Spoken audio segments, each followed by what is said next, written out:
주변에 사람들을 보면은 가끔 참 저 사람 지혜로운 사람이다, 그런 사람들을 볼 때가 있습니다. 그 사람이 말하는 것을 보면 참 지혜롭게 말한다, 그런 생각이 드는 거예요. 또 무엇 하나 결정하고 선택할 때 보면은 이 사람이 참 지혜로운 사람이구나. 작은 것 하나 결정할 때도, 작은 것 하나 선택할 때도 그 모습이 지혜롭다는 걸 알게 됩니다. 근시적으로 보지 않고 멀리 내다볼 줄 알며, 그 결정하는 것이 다른 사람들을 또 배려할 줄 알며, 그 모습이 지혜로운 사람이라는 것을 알게 됩니다. 이렇게 지혜로운 사람 곁에는 늘 사람들이 따라 붙게 되어 있습니다. 이게 자연스러운 일인 것만 같습니다. 굳이 사람을 모으려 하지 않아도 지혜롭게 살아가는 사람 곁에는 늘 좋은 사람들이 따르게 되어 있다라고 하는 거예요. 또 반면에 어떤 사람들을 보면 참 저 사람 어리석다 생각되는 사람들이 있습니다. 말을 하나 할 때도 저렇게 말할 필요가 없는데 꼭 그렇게 이야기하는 사람들이 있습니다. 말하고 나면 후회하게 될 텐데 생각하지만 또 그렇게 말해서 상대방의 마음을 아프게도 하고 자기 마음도 상처를 주는 경우를 종종 보게 됩니다. 무엇 하나 결정할 때도 불보듯 뻔한 일임에도 불구하고 고집을 버리지 못하고 그 고집에 따라서 결정하는 사람들도 많이 보게 됩니다.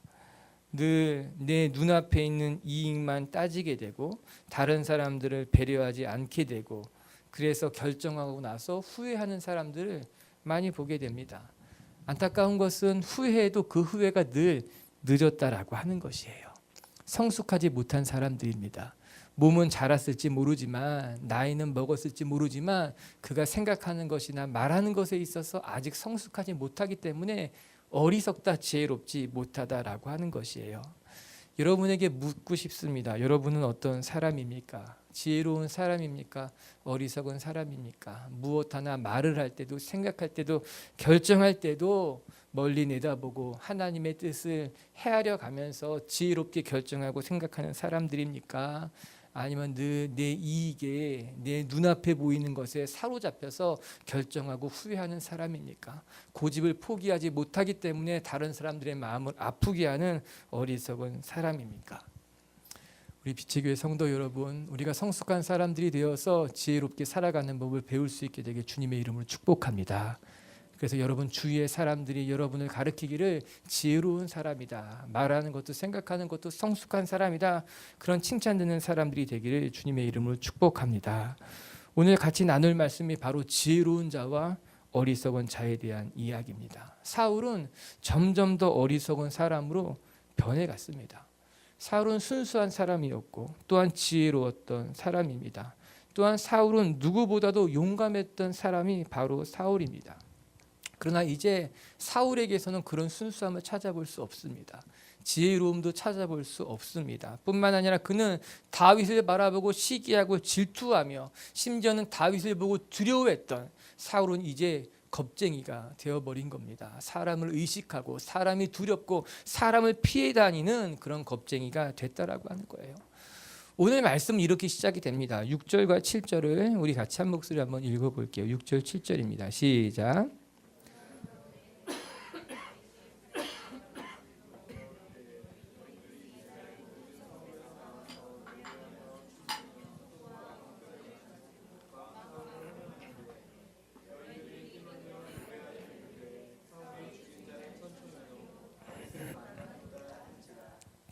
다윗이 골리앗을 무찌르고 블레셋과의 전투를 승리로 이끌고 돌아오게 되자 모든 이스라엘 백성들이 나와서 승전가를 부르며 전쟁에 나갔던 그들을 환영하는 장면이 오늘 우리가 읽은 6절과 7절의 말씀이에요.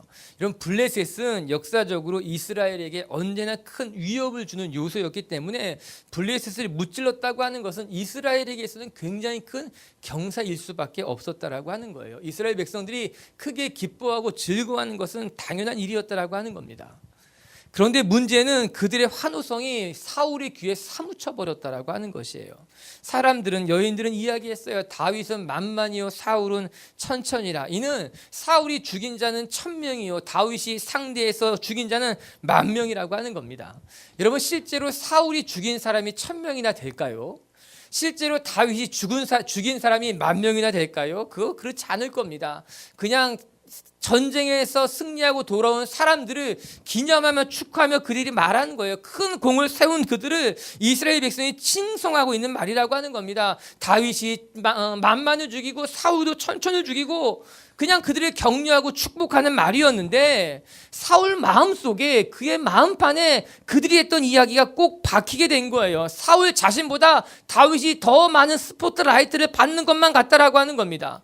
이에 사울의 마음에 시험이 든 겁니다. 8절엔 이렇게 기록하고 있어요. 사울이 그 말에 불쾌하여 심히 노하여 이르되, 사울의 마음이 불쾌했답니다. 그리고 그들의 이야기에 그의 마음이 부단 거예요. 화가 났다라고 하는 거예요. 결국 이렇게 마음이 상한 사울이 다윗을 주목하기 시작했다고 성경은 말해주고 있는 거예요. 사울이 다윗의 모습을 바라봅니다. 다윗을 미워하게 된 거예요. 다윗의 일거수 일투족을 주목해서 바라보기 시작하는 거예요. 다윗이 만나는 사람이 누군지, 다윗을 칭송하는 사람은 누군지, 다윗이 어떤 일을 하고 있는지 사울은 다윗에게서 눈을 뗄 수 없었다고 이야기합니다. 여러분, 여기에서 어리석은 자의 전형적인 모습을 발견할 수 있게 되는 거예요. 사울이 어리석게 된 결정적인 요인이 무엇이었는가? 여러분, 사울은요 이제 하나님을 주목하지 않고 일개 사람 다윗을 주목하기 시작했다라고 하는 거예요. 사람들의 말에 상처받기 시작한 거예요. 사람들의 이야기 때문에 그의 마음이 흔들렸다라고 하는 것입니다. 사람들의 말을 주목하기 시작한 거예요. 사람들의 이야기가 그의 마음에 가득 차버린 거예요. 이제 그는 하나님을 주목하지 않고 사람을 주목하기 시작했다라고 하는 것입니다.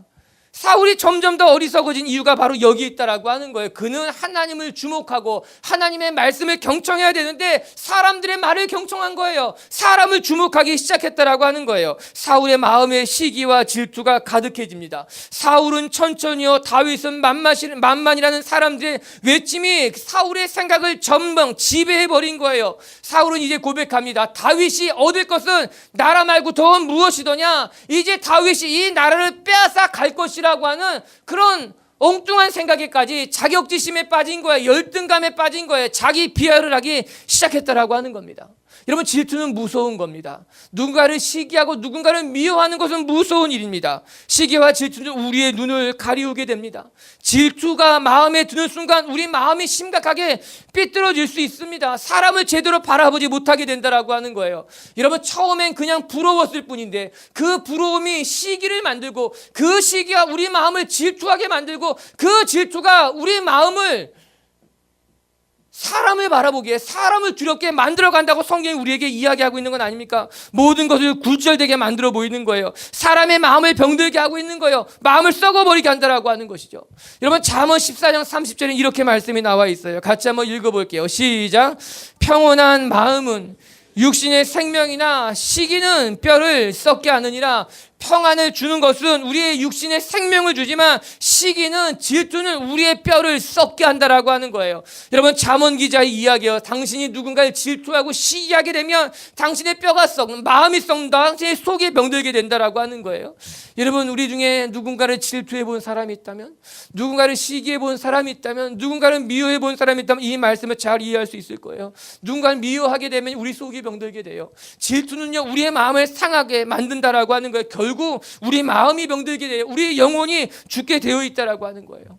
오늘 다윗이 그랬다고 성경은 말해주고 있어요. 다윗에 대한 질투와 분노가 그의 속과 마음을 병들게 하고 있었고, 이제 사울은 다윗만 바라보고 사람의 소리에 흔들리는 존재가 되었다라고 하는 것입니다. 우리 미체교회 성도 여러분, 우리가 마음을 놓치면, 마음을 잃어버리면, 시기와 질투가 우리의 눈을 가리게 되면 우리 마음이 병들게 되어 있다라고 하는 거예요. 우리는 어려우면 어려울수록 더 하나님을 주목하는 사람이 되어야 될 줄로 믿습니다. 하나님의 말씀에 마음을 쏟아야 되며 하나님의 음성을 경청하는 데 힘을 다해야 될 것입니다. 자꾸 사람의 말이 들린다면, 자꾸 사람의 말이 내 마음에 상처를 주게 된다면, 자꾸 사람들의 이야기 때문에 무엇인가를 제대로 바라볼 수 없게 된다면 우리는 그때 깨어 있어야 돼요. 우리는 긴장해야 돼요. 내 마음이 병들어 있는 것은 아닌가? 내가 자격지심에 빠진 것은 아닌가? 내가 열등감에 빠져 있는 것은 아닌가? 여러분, 이렇게 하나님을 주목하지 못하고 사람을 바라보는 사람들에게 어떤 부작용이 일어나는지 아십니까? 두려움이 생깁니다. 여러분, 12절의 말씀을 같이 한번 읽어볼게요. 12절 말씀이에요. 시작.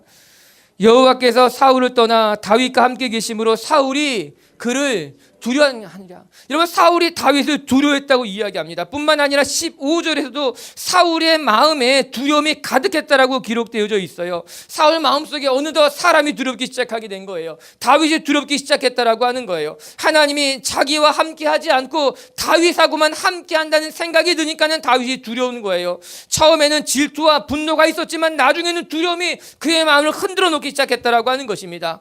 여러분, 그러고 보면 연약한 사람의 전형적인 모습을 발견하게 되는 것 아닙니까? 누군가를 미워하고 질투하면 하나님이 보이지 않게 됩니다. 사람만 보이게 되고 하나님의 음성이 들리지 않고 사람의 이야기에 내 마음이 흔들리게 된다라고 하는 거예요. 그리고 어떤 현상이 나타나는가? 사람이 두려운 거예요. 사람을 자꾸 피하게 되는 거예요. 혼자 있고 싶어지게 된다라고 하는 것이에요. 결국 질투와 시기의 종이 되고 사람의 종이 된다라고 하는 거예요. 저 말씀을 보면서 사울이 병들었구나. 사울의 마음이 지금 건강하지 못하구나. 여러분, 가만히 생각해 보면 왜 다윗을 시기하고 질투해야 할까요? 다윗은 사울의 부하입니다. 장수였다라고 하는 거예요. 그리고 부하인 다윗이 가는 곳마다 백전백승 승리를 가져온다면 사울은 잘 된 거예요. 감사해야죠. 좋아해야죠. 자기 대신 나가 싸워 승리하고 돌아온 다윗을 칭찬하고 격려해야 하는 일임에 맞는데 오히려 왜 사울은 다윗을 시기한 걸까? 불안해하는 것일까? 사울 마음에 다윗이 잘 싸우는 것이 부담스러운 것이었죠. 자기보다 더 큰 공을 세우는 것처럼 느꼈기 때문에 부담이 들기 시작하는 거예요. 그런데 이때 우리가 매우 유사한 말씀을 하나 확인해야 될 것이 있어요. 그것이 무엇인가 하면 사무엘하 23장의 말씀이에요. 사무엘하 23장에는요 다윗의 용사들이 열거되어져 있어요. 무려 8절에서부터 39절까지 수없이 많은 다윗의 용사 이름이 하나씩 하나 열거되어 있다라고 하는 거예요. 그 첫 번째 절 23장 8절에는 이런 말씀이 나와요. 같이 한번 읽어볼게요. 시작. 다윗의 용사들의 이름은 이러하니라.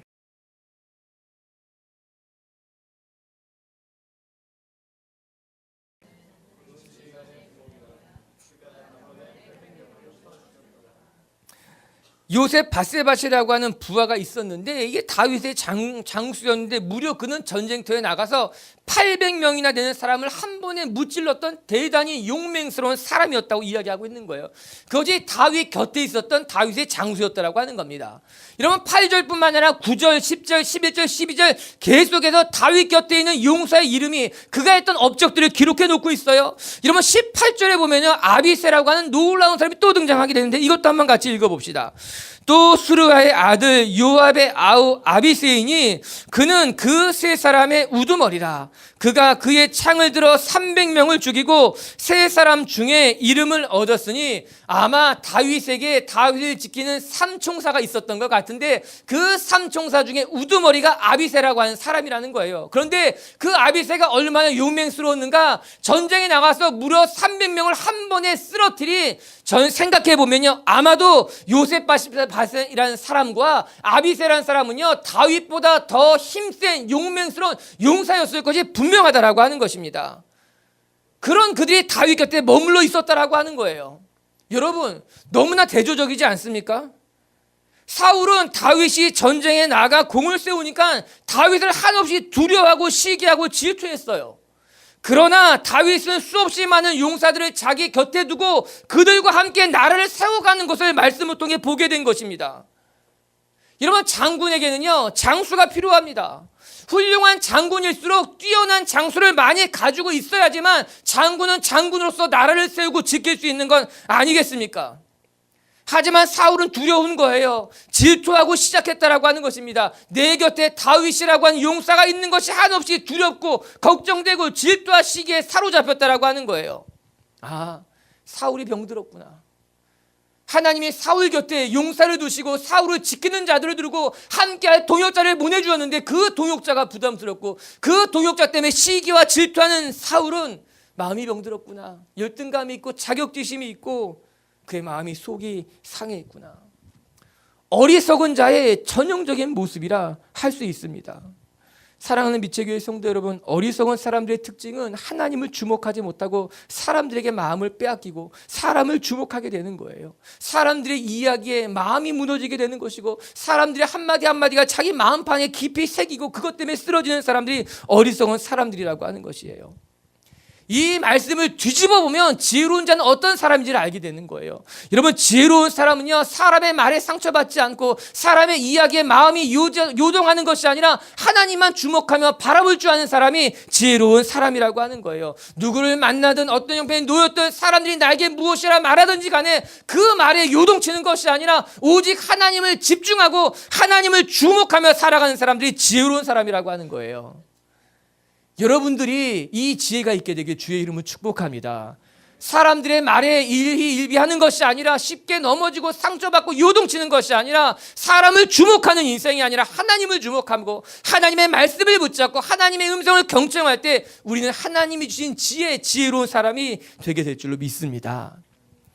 두 번째, 지혜로운 사람은 어떤 사람인가? 여러분, 지혜로운 사람은 하나님과 동행할 줄 아는 사람이라고 하는 겁니다. 14절의 말씀을 우리 한번 같이 읽어볼게요. 14절입니다. 시작. 지혜롭게 행하니라 여호와께서 그와 함께 계시니라. 다윗이 그의 모든 일에 있어서 지혜롭게 행하고 있다 이야기하고 있어요. 다윗은 가는 곳마다 지혜롭게 대처했어요. 그가 만나는 사람들 가운데 그가 해야 될 사명의 자리에서 그는 항상 지혜롭게 판단하고 결정하고 싸워갔다라고 하는 것이에요. 사람들 앞에 칭찬받았던 거죠. 사울의 모습과는 대조적이라 할 수 있을 것입니다. 그렇다면 어떻게 살아가는 것이 지혜로운 것이냐? 그의 답이 14절에 같이 등장합니다. 여호와께서 그와 함께 계시니라. 여러분, 성경은 다윗의 삶을 이렇게 설명해 주고 있습니다. 사실 이 말씀은 18장에 계속해서 반복되고 있는 말씀이기도 합니다. 다윗을 설명함에 있어서 12절에도 여호와께서 다윗과 함께 계심으로라고 기록하고 있는 것 아닙니까? 즉 다윗의 삶은 하나님이 함께하는 삶이었어요. 그가 어디를 가든지 누구를 만나든지 다윗 곁에는 늘 하나님이 동행하고 계셨다라고 하는 겁니다. 가만히 한번 생각해 봅니다. 다윗이 어떻게 살았기에 그는 그렇게 지혜로울 수 있었을까? 무엇이 다윗을 그렇게 지혜롭게 만든 것일까? 답은 선명해지는 것입니다. 하나님이 늘 그와 함께 하셨기 때문에 그는 지혜로운 삶을 살 수 있었던 것만 같아요. 아무리 힘들고 곤란한 상황에 놓여진다 하더라도 저는 말씀을 보면서 다윗이 이렇게 기도했을 것만 같습니다. 하나님, 제가 누구를 만나든지 하나님 저와 함께 해 주십시오. 제가 어디를 가든지 어떤 일을 만나든지 간에 하나님 나와 동행해 주셔서 하나님이 나의 지혜가 되어 주시고 내가 무엇을 결정하고 내가 무엇을 선택할 때마다 오판하지 않고 실수하지 않도록 하나님이 내 곁에 계십시오. 다윗이 그렇게 기도했을 것만 같은 거예요. 아니, 그 기도에 따라 하나님은 다윗 곁에 떠나지 않았다고 이야기한 것 아닙니까? 우리가 묵상하고 있는 14절 우리말 성경을 보게 되면 이렇게 나와 있어요. 우리 자막을 통해 한번 볼게요. 시작. 그는 가는 곳마다 승리했습니다. 여호와께서 그와 함께 하셨기 때문입니다. 여러분, 개역개정 성경을 보게 되면은 14절에 다윗이 그 모든 일을 지혜롭게 행했다라는 부분을 우리말 성경은 다윗이 가는 곳마다 승리했다고 표현하고 있더라고요. 번역하고 있더라고요. 하나님이 함께 하셨기 때문에 그는 늘 승리할 수 있었던 겁니다. 하나님이 함께했기 때문에 그는 늘 지혜로울 수 있었다라고 하는 거예요. 여러분, 놀라운 고백이지 않습니까? 다윗이 승리할 수 있었던 이유는, 다윗이 항상 지혜롭게 대처할 수 있었던 이유는 하나님이 그와 함께했기 때문에 그는 지혜로울 수 있었던 거예요. 오판하지 않고 실수하지 않고 바른 것을 결정하고 따를 수 있었다라고 하는 것입니다. 여기서 우리가 배우게 되는 것이 있죠. 어떤 사람이 지혜로운 사람인가? 하나님과 함께 동행할 때 나는 지혜로워집니다. 하나님이 함께 할 때 나는 지혜롭게 살아갈 수 있습니다. 이렇게 믿고 살아가는 사람이 지혜로운 사람 아닐까요? 자기의 경험을 의지하지 아니하고 자기의 지식과 지혜를 의지하지 아니하고 하나님이 함께 할 때 비로소 나는 지혜로울 수 있으며 하나님이 함께 할 때 나는 실수하지 않을 것이라고 하나님을 의지하고 하나님 곁에 머무는 사람이 진짜 지혜로운 사람이라고 하는 것이죠. 사랑하는 미체 교회 성도 여러분, 다윗은 자기의 힘과 지식을, 자기의 경험을 의지하지 않고 하나님이 곁에 계시기를 구했던 사람이 다윗이었어요. 늘 하나님이 곁에 계셨기 때문에 나는 지혜로울 수 있다고 고백하고 있다라고 하는 거예요. 하나님을 의지하는 사람은 때로는 돌아가야 될 때도 있을 거예요. 하나님을 의지하는 사람들은 때로는 손해보는 것을 결정해야 될 때도 있을지도 몰라요. 왜? 그것이 하나님의 뜻이기 때문에, 하나님의 뜻이기 때문에 때로는 돌아가야 될 때도 있고요. 하나님의 뜻이기 때문에 때로는 손해보는 것을 결정해야 될 때도 있고요. 하나님이 함께하기 때문에 내가 양보해야 될 때도 있다라고 하는 것이에요. 그러나 하나님의 뜻에 따라 순종하는 것이 오히려 지혜로운 일일 수 있다라고 하는 거죠. 돌아가 보일지 모르지만, 내가 손해보는 것을 결정했을 수 있을지는 모르지만, 하나님과 함께 걷는 그 걸음이 결국은 우리를 지혜롭게 만드는 걸음이라고 성경이 말해주고 있는 건 아니겠습니까? 성경은 또한 하나님의 미련함이 인간의 지혜보다 낫다고 이야기합니다. 우리가 아무리 많은 지식을 가지고 있다 하더라도, 우리가 아무리 많은 것을 깨달았다 하더라도, 내가 아무리 많은 경험을 가지고 있다 하더라도 하나님의 지혜를 다다를 수 없다라고 하는 거예요. 그래서 심지어는 하나님의 미련함이 인간의 지혜로움보다 낫다고 이야기합니다. 고린도전서 1장 25절의 말씀을 봐요. 시작. 하나님의 어리석음이 사람보다 지혜롭고 하나님의 약하심이 사람보다 강하니라. 아멘. 하나님의 어리석음이 우리의 지혜보다 낫다라고 하는 거예요. 우리의 경험이, 우리의 학식이, 우리가 가진 정보가 아무리 많다 하더라도 하나님의 어리석음보다 나을 수 없다라고 하는 거예요. 하나님의 약하심이 내 강함보다 더 낫다라고 하는 것입니다. 그래요. 진짜 지혜로운 사람은 그래서 하나님을 의지할 줄 아는 사람인 거예요. 하나님과 동행하기를 간절히 사모하는 사람이 진짜 지혜를 가진 사람이라고 하는 거예요. 모든 것을 하나님 앞에 맡길 줄 아는 사람, 하나님을 의탁하는 것으로 한 걸음 한 걸음 겸손하게 내딛을 줄 아는 사람. 지혜로운 사람은 겸손한 사람입니다. 우리는 겸손할 때 하나님을 의지하게 되고, 우리는 겸손할 때 하나님께 우리의 삶을 맡겨드리게 되고, 우리는 그렇게 겸손할 때 하나님의 능력을, 하나님의 역사를 경험하게 되는 것 아니겠습니까? 우리 비치교회 성도들에게 겸손함의 지혜가 있게 되길 주님의 이름으로 축복합니다. 하나님과 동행할 때 우린 비로소 지혜로워질 수 있다는 것을 깨닫고, 하나님이 늘 내 곁에 계시기를 겸손히 구할 수 있는 저와 여러분이 될 수 있게 되길 주님의 이름으로 축복합니다. 세 번째, 어떤 사람이 또 지혜로운 사람인가? 오늘 말씀을 보니까 늘 자기에게 맡겨진 자리를 지킬 줄 아는 사람이 지혜로운 사람이라. 오늘 성경이 그렇게 이야기하시더라고요. 자기의 자리를 지킬 줄 아는 사람이 가장 지혜로운 사람이라고 하는 거예요. 어떤 사람들을 보면요, 늘 비상사태로 살아가는 사람들이 있어요. 늘 긴장하고, 늘 분주하고, 무엇인가 쫓겨다니고 바쁘고 자꾸 다른 데로 가야 되는 거예요. 뭔가 새로운 걸 해야만 되는 사람들이 있더라고요. 내가 있어야 될 자리가 여기 있음에도 불구하고, 내게 맡겨진 자리가 여기 있음에도 불구하고 늘 그 자리에 있으면 불안하고 두렵고 새로운 것을 해야만 되고, 새로운 사람들을 만나야 되고, 새로운 자리에 가야지만 된다, 이런 사람들이 있게 되더라고요. 여러분, 오늘 말씀을 한번 보시기 바랍니다. 우리 10절과 11절을 이제 묵상합니다. 시작. 그 이튿날 하나님께서 부리시는 악령이 사울에게 힘있게 내림에 그가 집 안에서 정신없이 떠들어대므로 다윗이 평일과 같이 손으로 수금을 타는데 그때 사울의 손에 창이 있는지라. 그가 스스로 이르기를 벽에 박으리라 하고 사울이 그 창을 던졌으나 다윗이 그의 앞에서 2번 피하니라. 사울이 다윗에 대해서 심기가 불편했다고 합니다. 다윗을 시기하기 시작했고, 악한 영에게 지배를 받았기 때문에 이 사울이 정상적이지 않았던 거예요. 비정상적인 행동을 보일 때였다라고 하는 겁니다. 하지만 다윗은 그럼에도 불구하고 조금도 흐트러짐 없이 사울 곁에서 수금을 치고 있었다는 거예요. 사울이 언제 자기를 해야 할지도 모르는 그런 긴장되는 관계 속에서, 그런 상황이었지만 다윗은 변함없이 그날도 사울 곁에서 수금을 타며 사울의 영적인 상태를 돕고 있었다고 말씀해 주고 있는 것 아닙니까?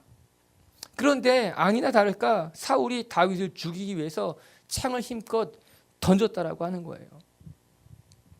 여러분, 우리는 성경을 읽으면서 그냥 평범하게 들릴지 모르지만 그 상황 속으로 들어가 보면 매우 급박한 상황일 겁니다. 다윗이 사울 곁에서 수금을 탄다고 하는 것은요, 가까운 거리에 있었던 것 아닙니까? 이 근거리에서 사울이 창을 들어서 다윗에게 집어 던졌다라고 하는 것은요, 매우 위험한 일이죠. 그런데 하나님이 지키신 거겠죠. 다윗이 그 창을 피합니다. 그것도 2번이나 피해 생명을 부지하게 된 건 아니었겠습니까? 다윗의 마음이 어떻겠습니까? 두려울 수밖에 없었을 것입니다. 겁이 났을 것이 분명합니다. 그런데 다윗은 그 상황을 지혜롭게 잘 피하고 있다. 성경이 말해주고 있는 거예요. 저는 생각해 봅니다. 여러분, 사람은 영적인 존재입니다. 아니, 꼭 영적인 존재라 이야기하지 않아도 사람은 저 사람이 나를 좋아하는지 싫어하는지 금방 알 수 있습니다. 왜 모르겠습니까? 이 사람이 나에게 좋은 감정을 갖고 있는지, 아니면 이 사람이 나를 불편하고 있는지, 나한테 무슨 상처가 있나 보다, 나한테 무슨 할 말이 있나 보다. 우린 다 압니다. 우린 다 감정의 동물이기 때문에 우리는 다 알게 됩니다. 다윗도 바보가 아니기 때문에 사울이 지금 자신에 대해서 불편하다, 자신을 죽이려고 한다는 것을 다윗도 어느 정도는 알았을 것이 분명합니다. 분위기가 있는 거겠죠. 흐르는 기운이 있는 건 아니겠습니까? 그런데 놀랍게도 다윗은 사울 곁에 서서 그를 위해 수금을 지금 타고 있다는 거예요. 다윗이 예사로운 사람이 아닙니다. 다윗이 결코 평범한 사람이 아니었다는 거예요. 때로는 위험하고 때로는 목숨을 걸어야 될 상황이지만 다윗은 자기에게 맡겨진 자리가 여기라면 그는 여전히 그 자리를 지키며 사울 곁에서 수금을 탈 수 있는 사람이 다윗이었다라고 하는 거예요. 여기서 지혜로운 사람의 또 하나의 특징을 발견하게 됩니다. 여러분, 지혜로운 사람은 내게 맡겨진 자리를 지킬 줄 아는 사람이 지혜로운 사람이에요. 때로는 고난의 상황에 처한다 하더라도, 때로는 도망가고 싶고 피하고 싶은 순간이라 하더라도 내게 맡겨진 자리가 지금 이곳이라면 지금 이 자리를 지킬 줄 아는 사람이 지혜로운 사람이고 하나님의 사람이라고 하는 거예요. 왜 다윗이 도망가고 싶지 않았겠습니까? 왜 다윗이 피하고 싶지 않았겠습니까? 어쩌면 다윗도 생각할 수 있었겠죠. 여기까지인가 보다. 내가 이제 피하는 것이 낫겠나 보다. 하지만 다윗은 피하지 않았고 그 자리를 잘 지키고 있었다는 거예요. 여러분, 이것은 그 뒤에도 확인해 볼 수 있어요. 우리 13절의 말씀 같이 한번 볼까요? 13절 시작. 그러므로 사울이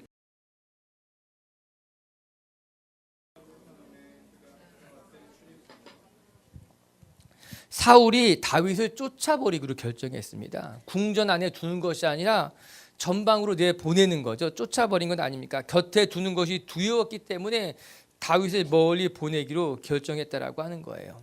그러나 다윗은 그가 어디를 가든지 자기가 있는 자리에서 최선을 다했다고 말해주고 있는 것이 13절 말씀인 것이죠. 여러분, 14절의 말씀을 보게 되면 다윗이 그의 모든 일을 지혜롭게 행하니라. 그가 어디에 있든지 궁전에 있든지 아니면 사울이 그를 쫓아내도 그 자리에도 그는 성실하고 지혜롭게 그 자리를 지켜냈다라고 하는 것이에요. 여러분, 16절의 말씀은 놀랍습니다. 16절은 같이 한번 읽어봐요. 시작.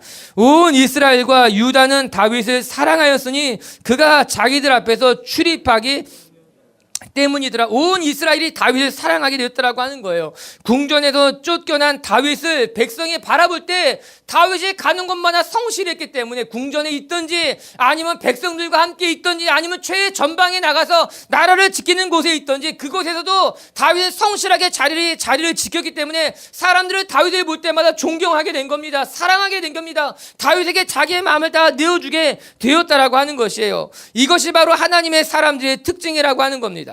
늘 자기의 자리에서 최선을 다하기 때문에 어디 가든지 사랑받습니다. 때로는 열악해 보이는 곳에 간다 하더라도 그곳에서 충성을 다하기 때문에, 때로는 불리한 처지에 놓인다 하더라도 그곳에서 최선을 다하기 때문에 오히려 불리해 보이는 그 상황에서 존경을 받게 되는 거예요. 오히려 열악한 상황에서 사람들에게 사랑을 받게 된다라고 하는 것입니다. 오늘 다윗이 그랬다라고 하는 거예요. 궁전에서 쫓겨났지만 그가 가는 곳마다 다윗을 만나는 사람들마다 이 사람은 하나님의 사람이요, 이 사람은 존경할 만한 사람이고 이 사람은 사랑받을 만한 사람이라고 사람이 그를 따르기 시작했다라고 하는 것이죠. 하나님의 사람은, 하나님의 지혜를 가진 사람은 자리를 탓하지 않습니다. 상황을 핑계대지 않습니다. 어디를 가든지 누구를 만나든지 늘 그 자리에서 최선을 다하고 오늘 만난 사람에게 내 마음을 다 내어주기 때문에 하나님의 사람으로 쓰임받게 되는 거예요. 사람들에게 존경받고 사랑받는 존재가 되게 되어 있다라고 하는 것입니다. 여러분, 우리는 이런 다윗의 모습을 지금까지 이미 많이 묵상했잖아요. 다윗이 묵동 시절에 그는 자기의 자리를 지켰습니다. 때로는 고음이 오고 사자가 나타나도 다윗은 양들의 곁을 떠나지 않고 그 자리를 지킨 것 아닙니까? 사무엘이 찾아와서 형들에게 기름 붓는다는 이야기를 들었어도 다윗은 그 자리를 떠나지 아니하고 성실히 자리를 지킨 사람이 다윗 아닙니까? 우리는 이미 다윗이 그런 사람이라는 걸 알고 있었다라고 하는 겁니다. 5절의 말씀 같이 한번 읽어봐요. 5절 시작. 다윗은 사울이 보내는 곳마다 가서 지혜롭게 행하매 사울이 그를 군대의 장으로 삼았더니 온 백성이 합당히 여겼고 사울의 신하들도 아멘. 사울이 보내는 곳마다 가서 지혜롭게 행했다라고 하는 거예요. 오늘 우리가 묵상한 것처럼 가는 곳마다 지혜롭게, 즉 하나님만 주목하며 살았다는 것 아닙니까? 가는 곳마다 그 자리에서 최선을 다했다고 말하는 것 아닙니까? 그랬기 때문에 그는 모든 백성들이 그를 합당히 여겼고 사울의 신하들조차도 그를 존중하고 합당히 여기기 시작했다고 이야기한 것 아니겠습니까? 다윗은 성실한 사람이에요. 최선을 다할 줄 아는 사람이었다라고 하는 거예요. 오늘 말씀의 자료로 되돌아가 본다면 지혜로운 사람은 자기가 있는 자리에서 자기가 맡겨진 그 일에 있어서 최선을 다할 줄 아는 사람이 성실한 사람, 존경받는 사람, 지혜로운 사람이라고 성경이 이야기해주고 있는 것 아닙니까? 우리 빛의 성도들에게 이런 지혜가 있게 되길 주님의 이름으로 축복합니다. 상황, 사람들, 형편 때문에 불평하는 것이 아니라 어디에 보내든지 그 자리에서 성실하게 최선을 다하는 것으로 말미암아 그 자리에 사람들에게 칭송을 받고 그 자리에 사람들에게 존경을 받게 되고 그 자리에서 하나님의 인정을 받는 사람들이 하나님이 세우신 하나님의 사람이요 지혜로운 사람이라고 하는 거예요. 할렐루야. 그렇게 여러분의 자리에서 귀하게 쓰임받는 저와 여러분들이 될 수 있게 되길 주님의 이름으로 축복합니다. 말씀을 마칠게요. 여러분, 이 세상에는 지혜로운 사람도 있고 어리석은 사람도 있습니다.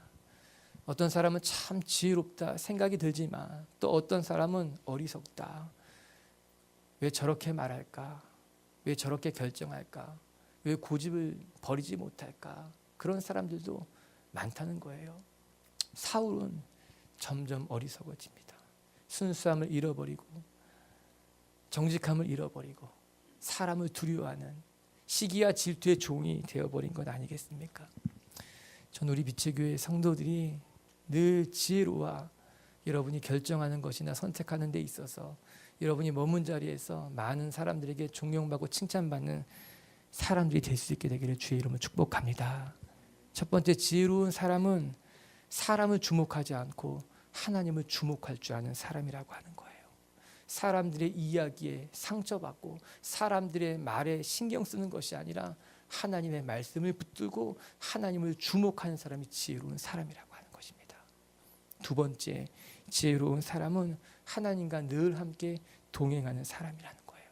자기의 지식과 경험을 의지하는 것이 아니라 하나님을 의지하는 것으로 하나님 늘 내 곁에 계십시오. 나와 동행해 주십시오. 이렇게 하나님과 동행하는 사람이 진짜 지혜로운 사람이라고 하는 겁니다. 그리고 세 번째, 지혜로운 사람은 자기의 맡겨진 자리에서 언제나 성실하게 최선을 다할 줄 아는 사람이 진짜 지혜로운 사람이라고 하는 거예요. 우리 빛의 성도들이 그렇게 여러분의 자리에서 지혜롭게 여러분에게 맡긴 거 잘 감당할 수 있는 한 주간이 되기를 주님의 이름으로 축복합니다.